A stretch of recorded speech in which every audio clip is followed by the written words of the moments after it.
Sorry, can't get those notes exactly right when whistling. I don't know if I can forgive you. Are we recording? Yes. We are. Everything's we are rolling? recording. We're rolling then, huh? Got to make sure everything looks right. I mean, they're all watching you. They're looking at you right now. The world sees you. We're ready to start then, aren't we?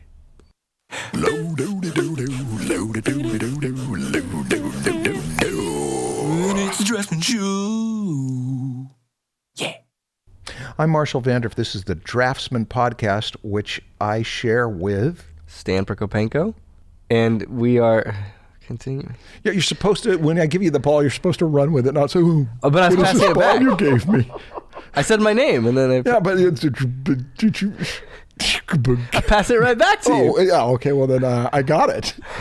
Welcome to the Draftsmen podcast. I'm Marshall Vandriff, I'm Stan PROKO. and we are going to talk about art school as project. This will be the last of our bits of advice for those of you who are not going to do art school the traditional route. You're going to try to take it into your own hands, and we're going to address the issue of workspace, equipment, and resources that you miss out on if you don't go to art school. How are you going to do those on your own?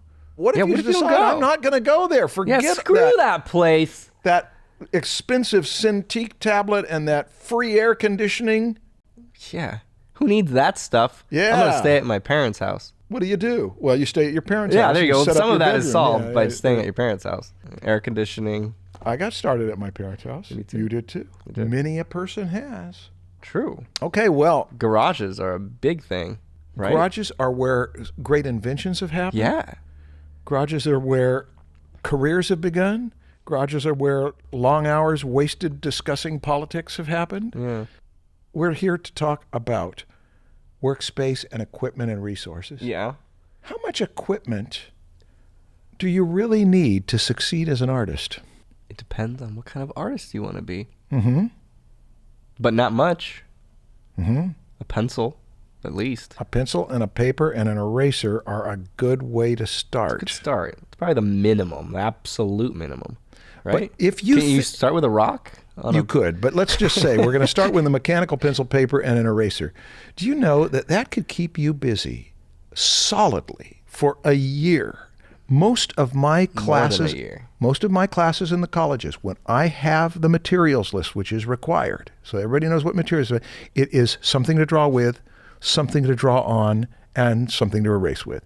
And I recommend mechanical pencils for the most part, and I recommend just bond paper for the... How many smartasses have you had that brought like a crayon and a newspaper? There haven't been any so far. There haven't but been if any? there were, Oh, I'm so that surprised. might be the creative student. The point is this: to understand perspective and anatomy and cross contours and rendering and those basics, all you need is pencil, paper, and maybe an eraser. It's a lot cheaper, even if you want to be a painter. It's a lot cheaper to learn the fundamentals of drawing with a pencil, not with paint. Okay. And in order to paint, you need to know how to draw. There's so much overlap. Some things are kind of silly to learn with paint, like perspective. Right. You know, like, Yeah. anatomy even. Yes. It's a little silly to learn that. Even shading. Well, yeah, and we talked about that back when we were dealing with somebody asked. There was a voicemail. Of, Oh, really? It's painting before drawing, drawing before painting, and Oh, we that's true. We gave did. them our reasons. Mm-hmm. But let's take it to the next thing. With painting, paints can get really expensive. Yeah. However, if you simply start with wash, if you simply start with walnut ink, if you start Watercolor. with watercolor, Way cheaper than oil paint. Yeah. even if you really come down to it, just coffee or mud. One. But the point is, a stain, a wash, old cheap gouache. You can learn a ton about massing lights and darks. You can learn a ton about lighting and rendering with that.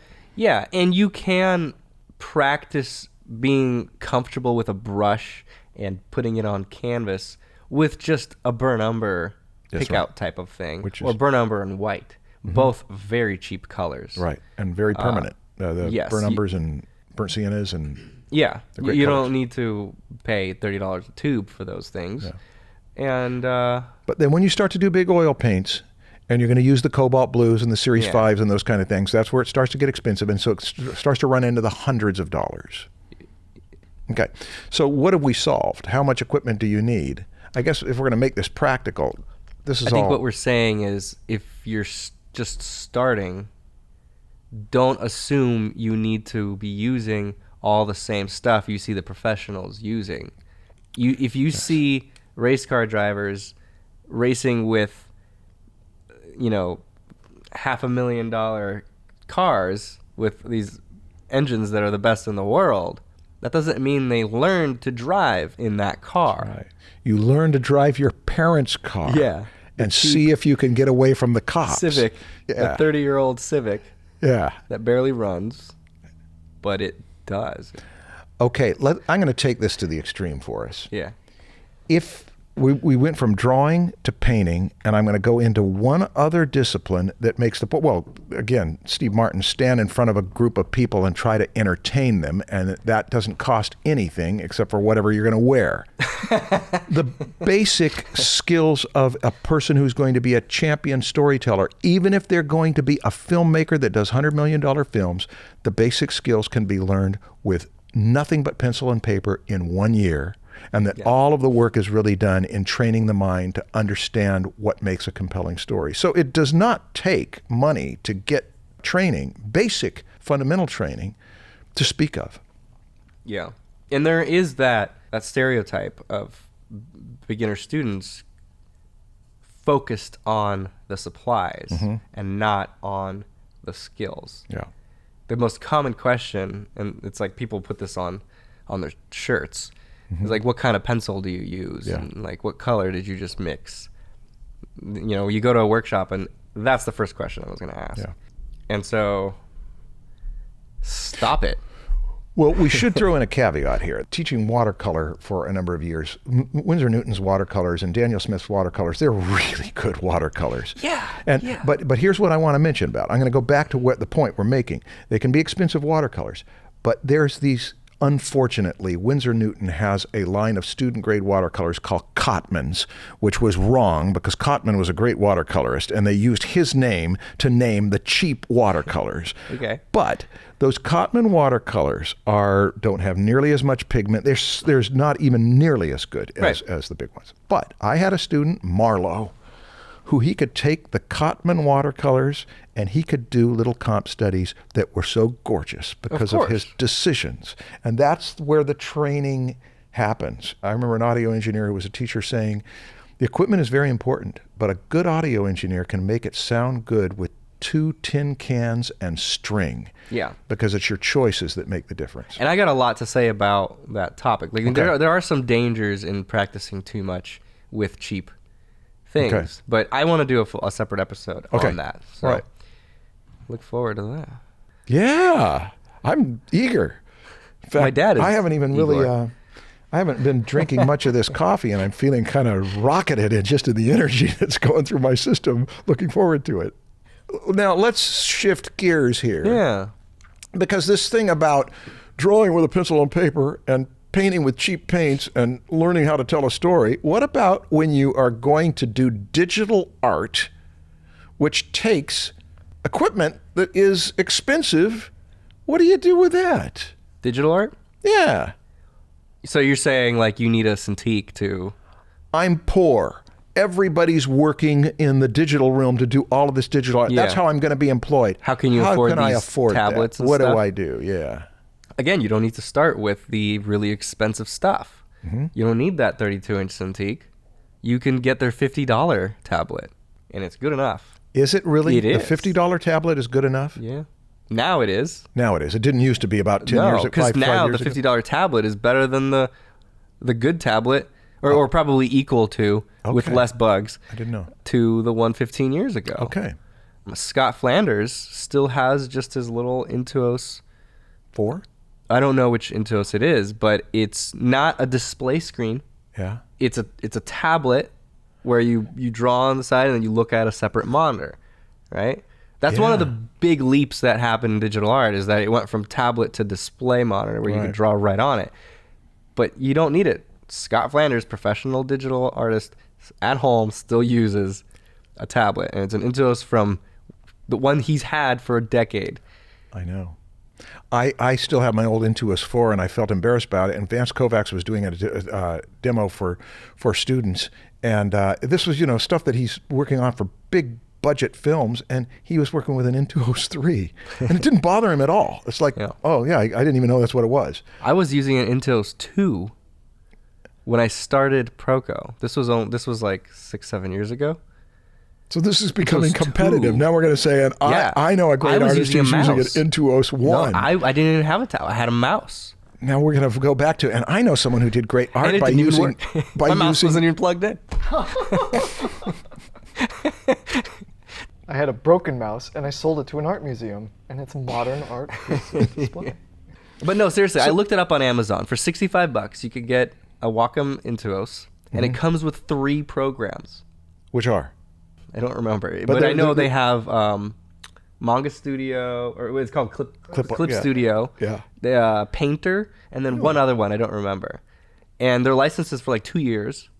Really? $65.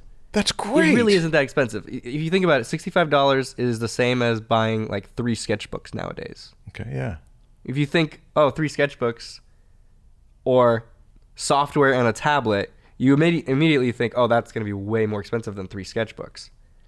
But it's not. Sketchbooks are also expensive. So you're making the pitch that the cost of digital at least for accessibility, has come down. Yeah.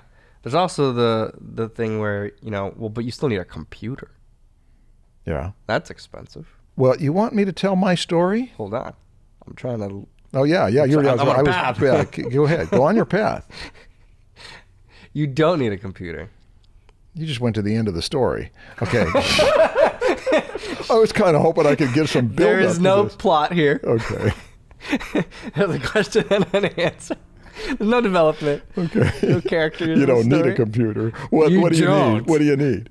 Well, I think Wacom now makes one that you connect to your phone. Everyone has a phone. Everyone has a phone. Yeah, I think it's only Android, and I haven't tried it yet. Okay. I will soon, but on the box it says you can connect it to your Android. And so, but the fact that it says that on the box means in a few years it'll work really well. Okay. So if it doesn't work well yet, that means this type of thing is in development, and it will be common for you to just use your phone and use the Photoshop and the Procreate, all the apps that are on your phone, and use your phone as the processor, not your computer, and connect it to the Bluetooth display tablet, and your phone's in your pocket, and all you have is just this thing. Okay. The alternative is iPad, but that is expensive. You could always do like a Surface laptop. The Microsoft one? I've tried their tablets, and I actually don't like the pressure feeling of it. Oh, yeah? Yeah, I don't know. Maybe I'm just using it wrong, because I know Glenn Vilpool really likes the Surface tablets. Huh. At least that's what I've heard. But, I've tried them, and they're way worse than the Cintiq. To me, I don't know. Yeah, well, yeah, So there's where you got it. personal preference. Some people like a steel string guitar. Some people like nylon strings. So everybody's got their own thing, and that's... Yeah. It seems like it was made for, writing instead of drawing, where you can tilt, and there's really sensitive pressure. I'm wondering whether I ought to pull one of those, let me tell you what it was like in my day stories. Yeah. Let me tell you what it was like in my day. All Okay, right. first Can I of all, sit back and take a... most of my career happened pre-digital, and it was in the early 90s. We know. Pardon? We know that. Yeah, it was airbrush and ballpoint pen and paintbrush and all that stuff. And so if the courier Cave came to paintings. pick up the illustration in the morning and take it to the art director, if anything happened to that original art, there was no other record of it. And that was a big deal. Also, you could not finish a job and move things around. You'd have to repaint the whole painting or even have to splice out the board. It was a big deal. And digital was starting to happen. And I did some digital jobs even on a school computer, but I didn't have a setup because setups were expensive. And I asked one of my clients, I said, would you prefer that I was doing these digitally in Photoshop? And Bonnie said, Marshall, I wish you were doing these digitally because it would save us having to scan them because everything's going digital now. It was 1994, November. There had been some fire someplace that had made RAM expensive. I bought a Macintosh 8180 that cost $5,000 for the computer. Holy crap. And $5,000 for the RAM.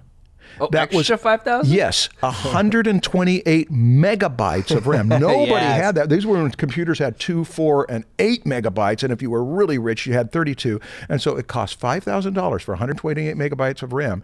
And that was so little RAM that when I was working on some jobs, every time you touch the brush, it would go brrr, you have to wait for it to do its calculations. Yeah. And a monitor, big NEC monitor, and no scanner, and no printer, and a Wacom tablet. And I had to have people help me set it all in up. 94? 94. What was the tablet back then? It was a Wacom tablet. Yeah, but It wasn't. I don't even think they used the word Intuos back It was then. pre-Intuos line. I think it was, yeah. And now here's the thing: Photoshop. That was the year that Photoshop added layers. You didn't even have layers in the first iterations of Photoshop. But here's the thing: when you added layers, every layer you add doubled the amount of space that it took for the whole thing. And so it was really. But the point is, I had to have this equipment, and I put down a cashier's check for over $14,000 to have it delivered that week. But I had billings of over $20,000 in that next month. Because all my clients were, Marshall's digital now, so we can have him do this stuff and it's going to save us money. And it paid itself back immediately. But it was also a major learning. There was no internet back then. How do you learn this equipment? I hired tutors. I had to have a professional calibrator come in because what you saw on your monitor and what printed were two completely different things. Manuals, so just constantly learning. And that was what it was like not that long ago, 25 years ago. And so now you're telling me your phone. That thing that's in your kitchen with the power cord. Yeah. That you can only go like 10 feet away from. Yeah, the coil cord. Yeah, that thing is better than your $14,000 setup. Yeah. How'd I do for telling a personal story? Did it That go was on too really long? fun. Thank you. And this is back when you had that beautiful mane of hair, because that's how I was imagining you the whole time. This was about Like the time when stacks my of mane of cash, one beautiful mane. of my friends pointed out my mane of hair at that time was starting to slide. Aw, man. It was up here and then it started to slip and it went down here. And No, I'm gonna keep my current image. Yeah, keep Complete your with current sound image. effect as it slides up here. Yeah. That is all of the subtext of this. What we're saying here is that we live at a great time so that even with the expensive digital stuff, it's not that expensive anymore. It's becoming more and more accessible. Yeah. Okay. And everybody already knew that. Oh, they did? Yeah. Well, I don't know if assuming they people- did. Maybe they do, but they don't want to know, and they want that Cintiq, and that's their excuse of why they're not starting. Is that I need to get that expensive stuff first. Yeah. Gosh, if you want an inspiring story, I don't know it well, but J.K. Rowling, is it Rowling? J.K. Rowling? Yeah. The Harry Potter woman? Yeah. If you read her story, I think she was having to go in and Coffee shop. and wasn't Writing it on even napkins. was it a typewriter or there was somebody who made their hit novel by actually renting where you had to put quarters in the typewriter at the library to make it so that the typewriter would work. It might have been before her time. Yeah. Seriously? That they did their first novel and the novel was the Public thing. libraries Yeah, charged public you to libraries used to have typewriters that you could put a quarter in, and that way you'd rent it for an hour or whatever it was. And so, but somebody turned their life around because they had access to a typewriter that they couldn't afford at home. So these stories should be inspiring to say with limitation. Also, wasn't that one of the basic principles of creativity is to create limitations that make it so that you have to think it through in new ways. This is my limitation. I don't have access to all that. How can I get ready for it? We were talking about 1917 during lunch. Mm-hmm. There's a huge limitation, right? You know about it now then. I read it. You told me not to read about it before I watch it, and the first thing I did is I went on Google. Yeah, so you're just one of those. So I know how to manipulate now. It's just Make me curious. Don't light that match and throw it into the gas. Reverse psychology. Yeah. Don't look it up, Stan. Yeah. Hold on. You're easy. Okay. Okay. I might not even get a chance to see it. I have a baby. So what else does college provide people with? Let me tell you something college provides people with. In the summer, when it gets 90 to 100 degrees, there are few things nicer than going into a room that is air conditioned down to 72 degrees. Yeah. And when you do that at home with a local air conditioner, you're surprised by the bill at the end of the month. And if you have central air conditioning, you are surprised to find it was $400 a month for that. And you say, oh, we got to cut back. And so you cut back and you're still sweating, but you were a little cooler, and it's $200 a month for that. And when the school covers for that, it is so nice to just go there and be in the air conditioning. Yeah. There's also heating. Not everyone lives in Southern California. Oh, that's right. You know. There's also heating in the There's cold also heating weather. Yeah, when okay. it's cold. That's not really a problem if you're renting, right? Yeah. Do you have to pay Oh, for yeah. air conditioner and heat? I have if you always. rent? Yeah, Oh, okay. Yeah, I've Sorry. always had to pay it. Yeah. Didn't know that. That's an electricity bill. You didn't know that. Well, I mean, Because you got a solar roof, right? Everything's free. it's not free. I have to pay for my Oh, that's right. You had to solar pay for a roof. solar roof. That's right. But still, once you got it and while it's working, old Mr. Sun is right there saying, here.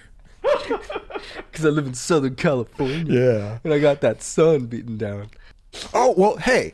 Wait. Let's say a person Yeah. lives in a place where they don't even have air conditioning and they don't even have heating, and they just live in a place where the temperatures are rough, and they're saying, I want to forge a career as an artist. What advice do you have for them, Stan? It's not always bad to be uncomfortable. Oh, let's talk about this. It's just you hear stories like this all the time where people have to deal with hardships, and that acts as fuel to work harder and to get to a place better. What's that movie with Will Smith? Pursuit of Happiness? It just shows, it's kind of like the American Dream movie where he's in a really difficult place. You know, he's got a kid and he has to work, but nothing's working out, and he works so hard and eventually gets out of it, and he's successul. Okay. Sort of thing. But it can act as fuel, like I said. It can. You know Casey Neistat? No, who's Casey Neistat? He kind of revolutionized or changed the vlogging feel. Like everybody just started copying him as soon as he started vlogging. Uh-huh. So he kind of created the current vlogging style.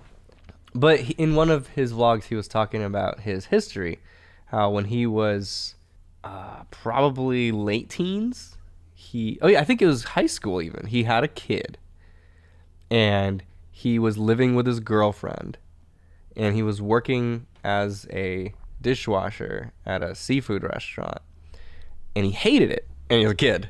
He has to pay he doesn't have any money to do anything that he wants to do. He just has to make enough money to support his girlfriend and pay for all this stuff.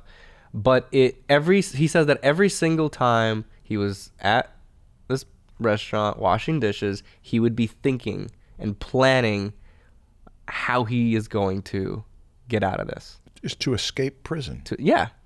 And that's how he made it happen. Yeah. He got out by figuring, I can use the internet, I can perform on YouTube, I can do this. Well, yeah, I mean, it wasn't that he just like all of a sudden became a vlogger after that. He was a filmmaker first, and he did a lot of other stuff.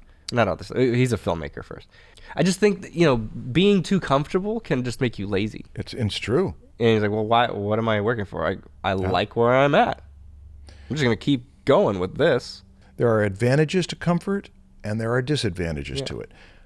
This is similar to Stevie Ray Vaughan's inciting incident. There is a wonderful, less than an hour documentary, Legends, narrated by Sean Penn, of the story of Stevie Ray Vaughan. He had been a musician. He had been playing in clubs all night and then having to go to school and sleep through classes. And he worked at some place a fast food place or something. And he fell in a vat of grease. Like boiling grease, or just No. That was the thing that made him say. I'm just wondering how bad this story gets. I think he was a teenager at the time, and he decided, I'm done with this, and I'm going to pursue the music. And he pursued the music at great cost and great discomfort, and that's why his story is worth paying attention to, is that you see someone who is aching to be a professional musician, and the world is not meeting him, and the world is not meeting him, and year after year the world is not meeting him, and then the world finally responds. And it's inspiring. I have watched that thing 20 times with students. It's a great inspirational story, and one of the key incidents was that I hate this job. Yeah. I've got to get out of it, and this is the only way I see to get out. So you're going to take a chance on the jailbreak. You didn't have that, did you? I mean, I feel weird saying I do, because I definitely am more privileged, you know? You are. Yeah, and so trying to be like, oh, yeah, really tough. But did you have it in any way? I mean, even this is a little micro way. I had those feelings of like, God, I really hate this. I need to work to get out of it. You know, my parents owned a Quiznos. Your parents owned a Quiznos. Yeah, I didn't know that. They did. Those were good sandwiches. Oh, I loved I did too. That was. I mentioned their competitor one time. Should we go there? And my friend said, "Old socks." That was his description of Quiznos' competitor. Quiznos was a place that had the good. Yeah, Quiznos had the superior sandwich. But yeah, and so I had to work there because I was still living with my parents. So they're like, well, you're going to have to help somehow. So go make some sandwiches. I was like, all right. And yeah, of course I hated it. The whole time I was there, I was thinking about the animation project I'm working on at home and what I'm going to do to make it better. And it was when I got home, that first thing I did was to hop on the computer and just start working throughout the night. So because your first job as an artist was a sandwich artist? I was good. You were a good sandwich artist? I was a good sandwich artist. I spread things evenly. I'm not one of those assholes that put everything in the middle and there's nothing on the outsides. So God, I hate that. I understand. You care.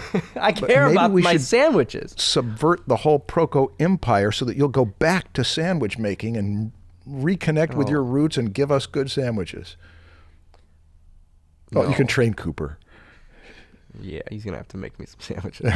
Actually, I'm making him sandwiches now. That's right. He gets a peanut butter jelly sandwich. Okay, so the Quiznos thing was a little of that for you. Yeah, it was, and I definitely felt that way.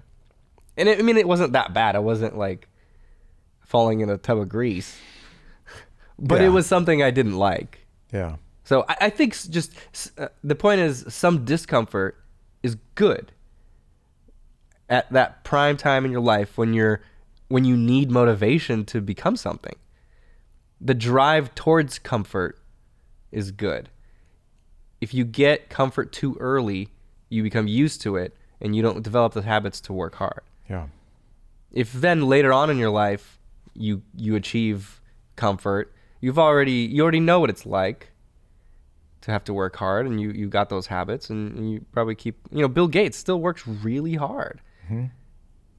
Right? He's still trying to fix problems all the time, working on stuff. He doesn't need to. He's very comfortable. Right.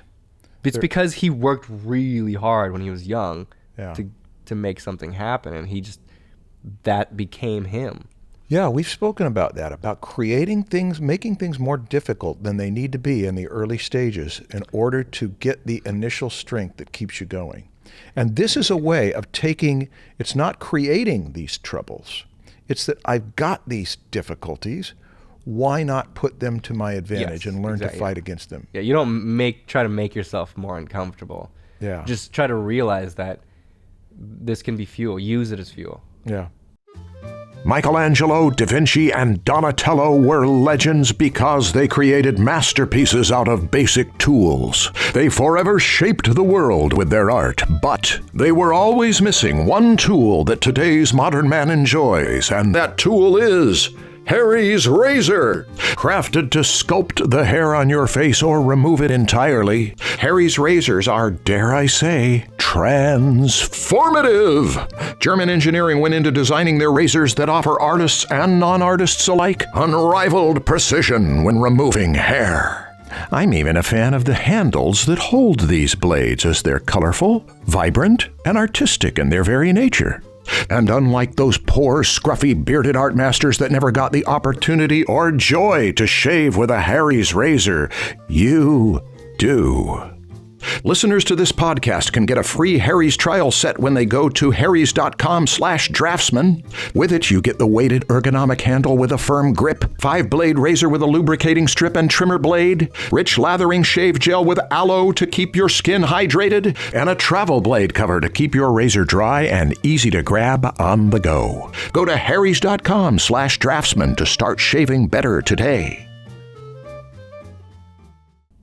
There was a documentary I watched recently called An Empire of Their Own about these immigrants who came from mostly Poland and Russia that came out to the United States at the time that the pogroms were persecuting them, and then eventually came to Hollywood and invented Hollywood.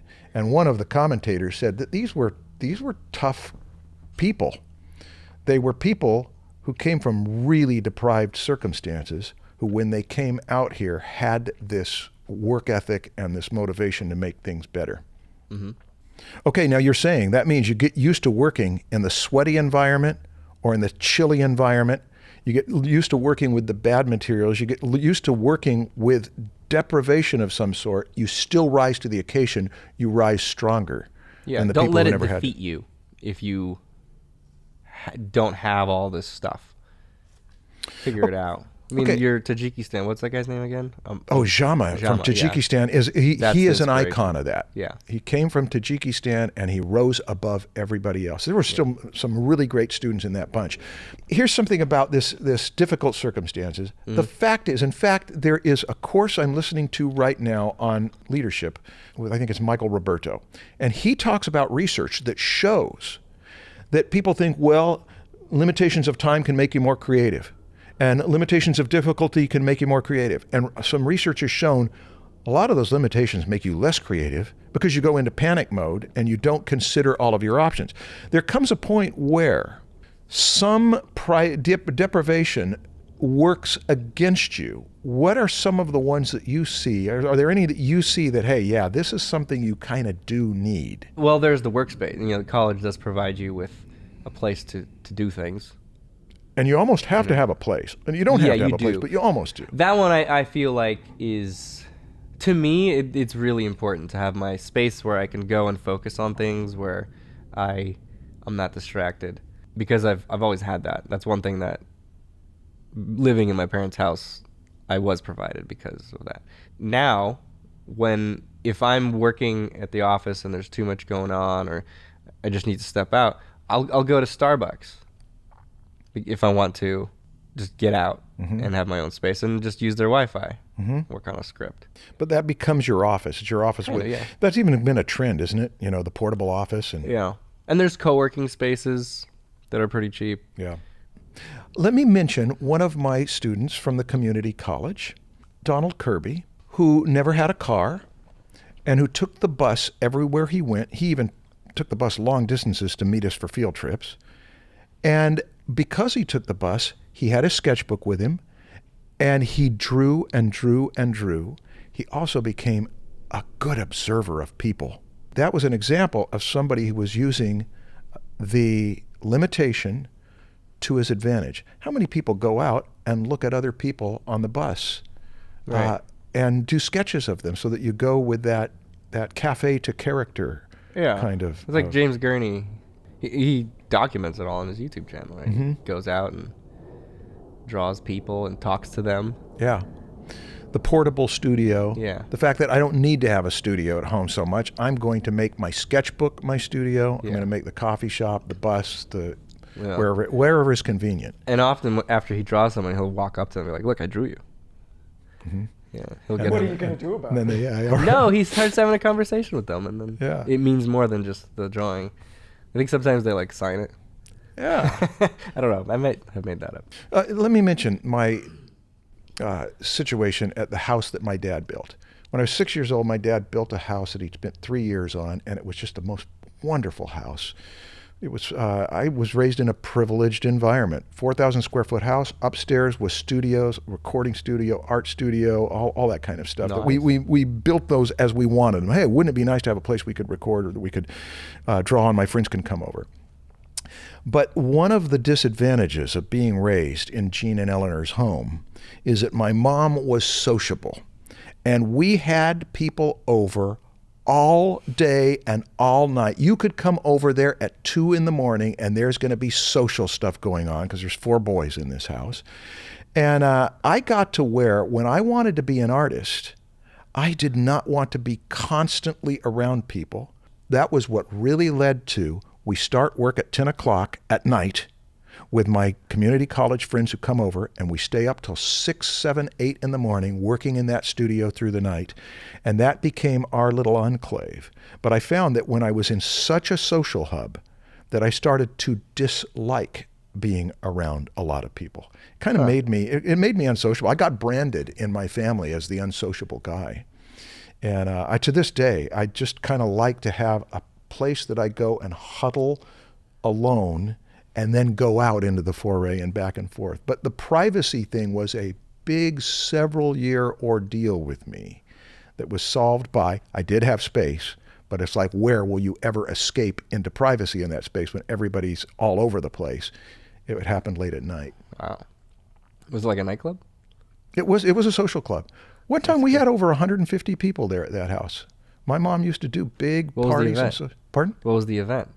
Was it like a birthday party? There were a number of things. They had social groups, church groups, business. My parents were self-employed. My dad was self-employed.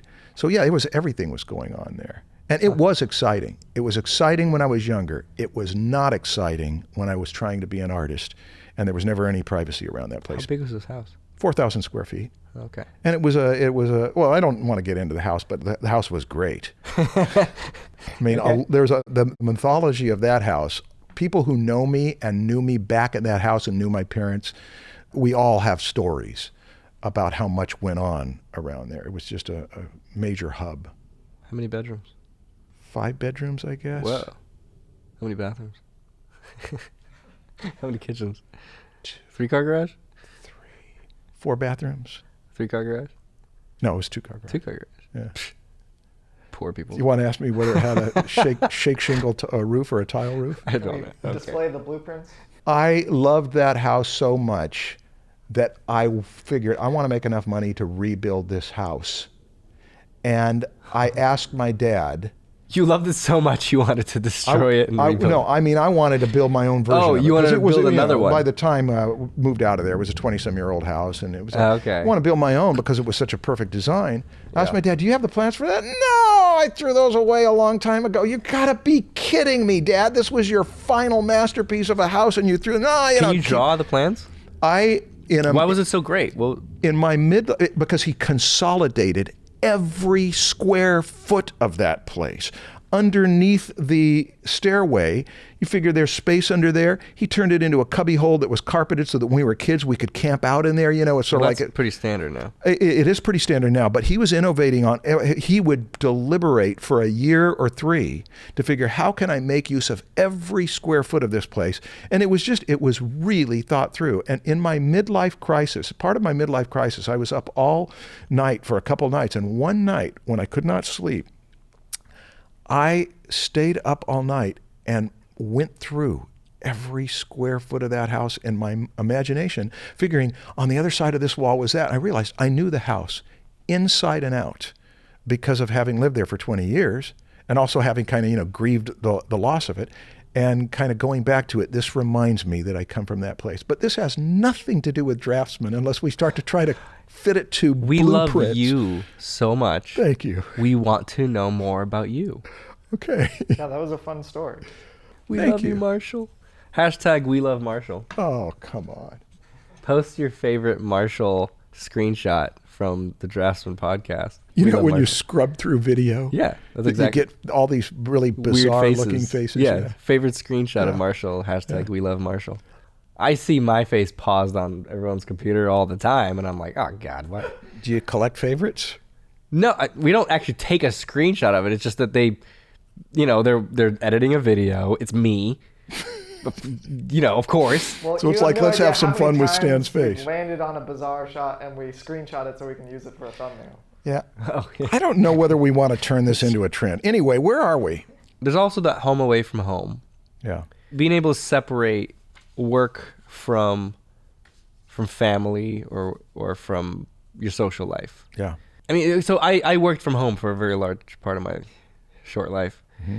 One of the disadvantages there is that there's no stop time.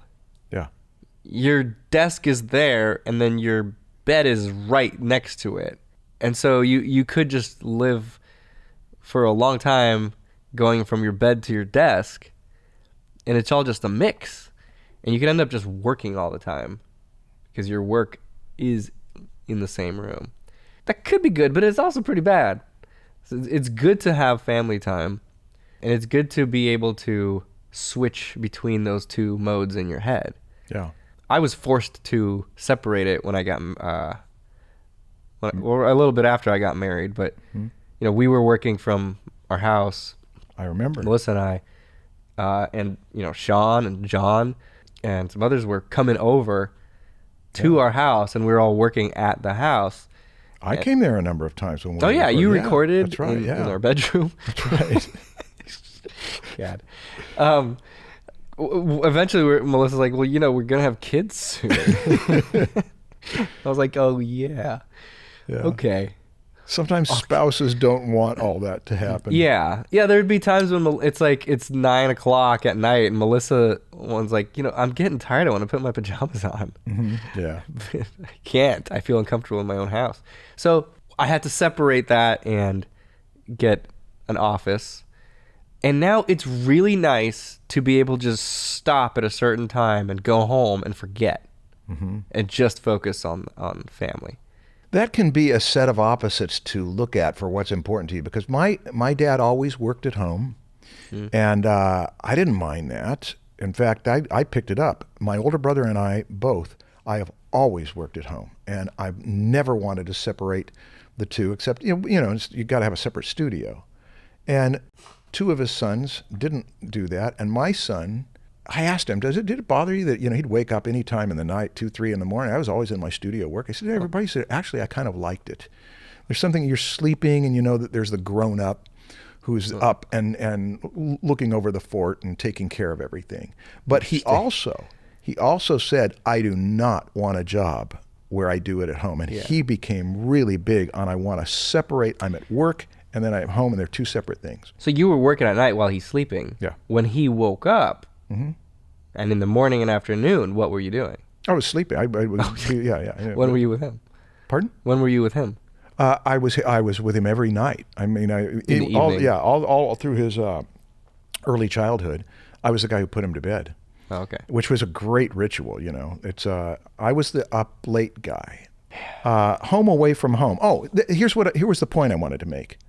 Some people love to work at home. There are writers who love to work at home. I know a couple that everywhere they went, they worked, and they were a writing team. And other people want a clear separation between the two, and some people are somewhere in between.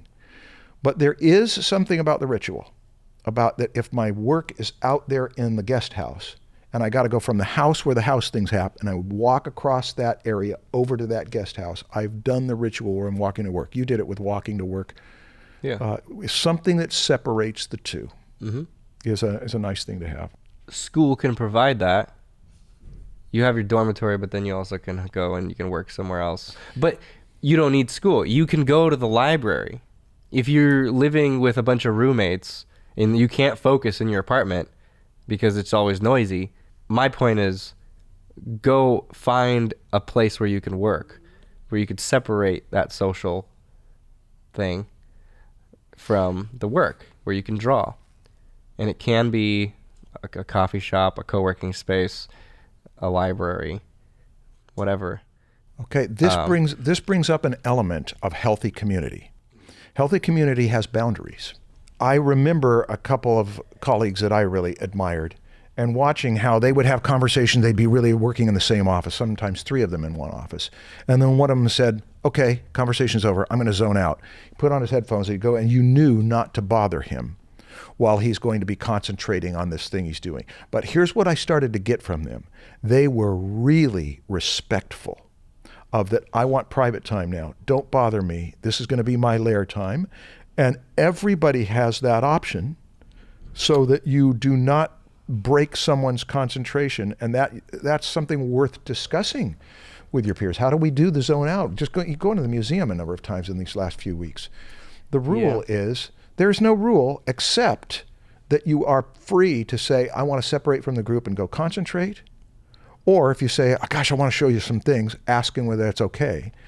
Yeah, but there's something about being in the same room still, even if you're zoning out, that might make you want to just go and participate in that. Boundaries should be discussed in advance. Yeah. When is it okay to interrupt? When is it not okay to interrupt? I don't mind if you interrupt under these circumstances. I do mind, and I'm asking you not to interrupt under these circumstances. It's not that hard to discuss, although some people feel weird about it. Gosh, we're talking about the relationship. Yeah, we're talking about the relationship so that it can be long-term and healthy. Now, let me mention something. We had a student who was also in an area where he couldn't be employed, who was one of our best online artists. He was so talented. And the idea is that we'll get together and 3 of us will be in one apartment. After that happened, a year and a half into it, I talked with one of his roommates who told me he was the roommate from hell. What? He was the guy who will eat your stuff in the refrigerator. He is the guy who will borrow your car. Can I borrow your car? I'm going to need to go. And then 2 days later, comes back and you had no access to get hold of him and you had no access to your car, and he thinks it's okay, and he ruined his reputation because he did not respect boundaries, because he just damaged his, everybody knows him for those worst things about him. And that all we can say, he was a really good artist, but nobody wants anything to do with him, and you'd never refer him to a job. That was the kind of thing that those ground rules at the beginning of the relationships of what is and is not. It's not like with dogs where you pick it up emotionally. There is that, but there's also the ground rules of how we will have would the long-term ground relationships. rules even make a difference if you have a roommate like that? No, with a roommate like that, they might not. Yeah. But it was also, here's an advantage of discussing boundaries in advance, like with a contract. It's that we have an agreement that this is not what you do, and you've done it. So don't do it anymore. And if the person responds, I won't do that anymore, that's great. That means that they can be part of this community. But if they make excuses for it, they don't take responsibility for it, then you have objective grounds to say you are damaging our community. And it's particularly difficult when you have several people living in one space. That's where the real friction and rubbing against each other can be. And that's what happens when you don't have money. You ever notice that the more money people have, the more they will make it so that you've got your own bathroom, your own room, you've got all this control over your environment. Yeah. And the less money you have, the more you have to share it with several roommates and share a bathroom with several people. Well, it's just because space is what you're paying for. Yeah. Equipment and workspace. Equipment can be cheap and you can gradually earn more. Workspace, what did we solve with Workspace? We just gave some advice, some tips. We did, but a lot of it was, hey, I had a privileged workspace. Yeah, I had a privileged workspace too. Donald didn't. No, not all of it. No, not all of it. You know, seek out a workspace. And part of it was coffee shops. Part of it was let the pain be a motivator. Part of it, yeah. Part of it is that if you're in community with people in limited workspace, you put energy and even beforehand as much as you can and regularly giving a feedback loop of how are we doing with our workspace, who's uncomfortable, who's feeling like they're not getting what they want. So you've got good communication when you have to share workspace. But we haven't even mentioned a huge resource for most people in many parts of the world, not all. What's that? The library. Well, I mentioned you can go to the library to work. You can't, yeah. But it's also a resource for books, I guess, yeah. Libraries were going out for a while because Barnes & Noble and Borders and that kind of thing, you could go there and they had places you could sit and they got a coffee shop and all that. And I remember our local libraries were just shriveling and they were kind of miserable places to go to. And in the last year, I have used the library more than I ever have in my life because I can now order online at 3 a.m. I can say, do you got it there? Good. I want to put a hold on it. And they save it for me. And so I go to my local library and I get stuff from all over this place. And another thing good about the library is that you've got a due date So you are more motivated, since I don't own this and put it on the shelf and say, I got it, I'll get to it someday. Right. I've got to get this back, or I got to go through the trouble of renewing it. Knowing me though, I would just put it somewhere, and then a year later I'd be like, oh. crap, I owe it. I owe money. That was me, actually. I had a lot of fines. Libraries can be free air conditioning.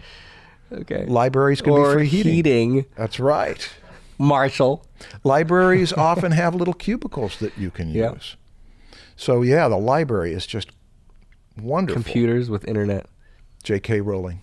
Typewriters. Yeah. Quarters in the slot. I wrote down museums. I remember when I was at the Louvre, there were people that would set up easels with oil paint and copy masters. Yeah. Sketchbooks in museums can be really inspiring. Oh yeah, that's a great resource, actually. Just go to a museum with Cesar Santos and he'll pull out the oil paint. Yeah. And Cesar Santos does like museum tours on his YouTube channel. But yeah, no, museums, go. You could do master studies directly from the original painting. Thing. And you could get permission from the museum to actually set up an easel. Well, they won't let you do that at Southern California museums very much because they're really, really strict security. But let's say this. Almost every museum has free days. Did you? Which museum? The art museum in Balboa, the Balboa Park one. Yeah, okay. Yeah. The San Diego Me and Art Cesar Museum. Santos made a YouTube video about it when we went there, and we didn't set up an easel. Right. But Getty will not let you do that, and they let us film. We set up tripods right in the middle of people walking around, and we were drawing in sketchbooks. We took up a whole bench. It was like a big room where we just kind of. That's nice of them. We called them the night before. Okay, so they got permission. Yeah, we got permission. Yeah. But that's what I'm saying. You can get permission. Okay. Well, here's another thing, though. Museums almost always have free days. In fact, at the Norton Simon, they had a list of every museum in L.A. and when the free days are. They had them blocked in on a calendar so that if that's important to you. If you're in the UK, the majority of their museums are free. Is that right? Well, too bad. Yeah, we're not in the UK. No. Gardens are great. I mean, if you live in a place where the weather is good and you've got access to a park with a garden, wonderful places to work. Mort Drucker, who did all those caricatures of the movies for the Mad Magazine satires through the 60s, 70s, 80s, and even in the 90s, he would go into the theater to watch the movie a number of times, and he'd just kind of imprint it. That was kind of his workspace, and he'd do sketches and work this all out. So he was using the theater as a workspace. What about software? Did you already deal with that? Oh, well, that's one of the resources that a school can provide you with is access to, like Lynda, online resources where training tutorials and stuff, and software like Maya and whatever it is you need to do your thing.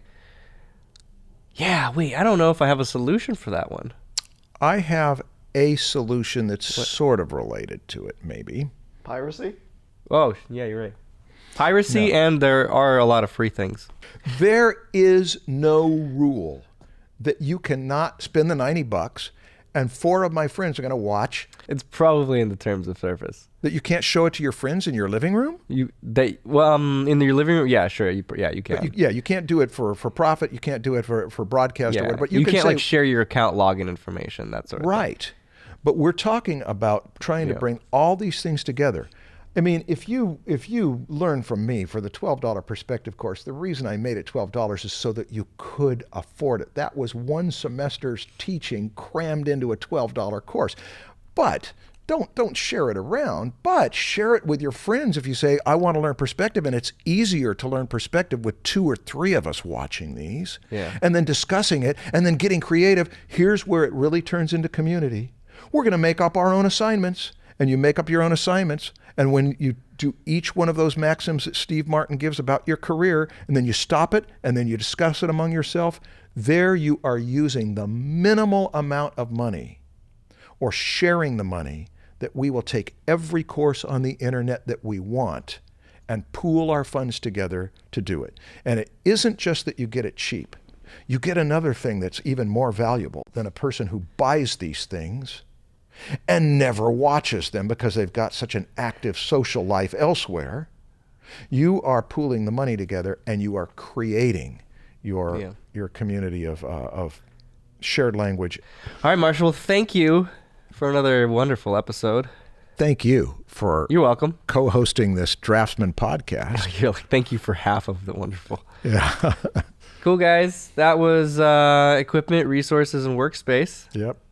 And what's next? What are we? I think that we've exhausted what we have to say. Actually, Yeah, the next thing we're moving on to, if you do go to art school, how do you make the best of it? It's the one for the people that are going. if you've decided, look, I've sat through episode after episode of you guys saying, hey, you don't have to go to art school, you can do it on your own, and it's like you have not convinced me, I'm going to art school. Or you haven't convinced my parents. Oh, that's the thing. I'm going to art school. Yeah, it's the parents that usually need the convincing. Yeah. Because they are old school. So let's address, you're going to go the traditional route. You're going to go to art school and then move yourself into the career. I have a lot to say about this. I have too much to say about this. Cool. Well, I'm looking forward we'll see if to... we can boil it down to some useful maxims to help make the most of the money you spend. Cool. Okay. That's next time. All righty. Give us those TikToks. Yeah.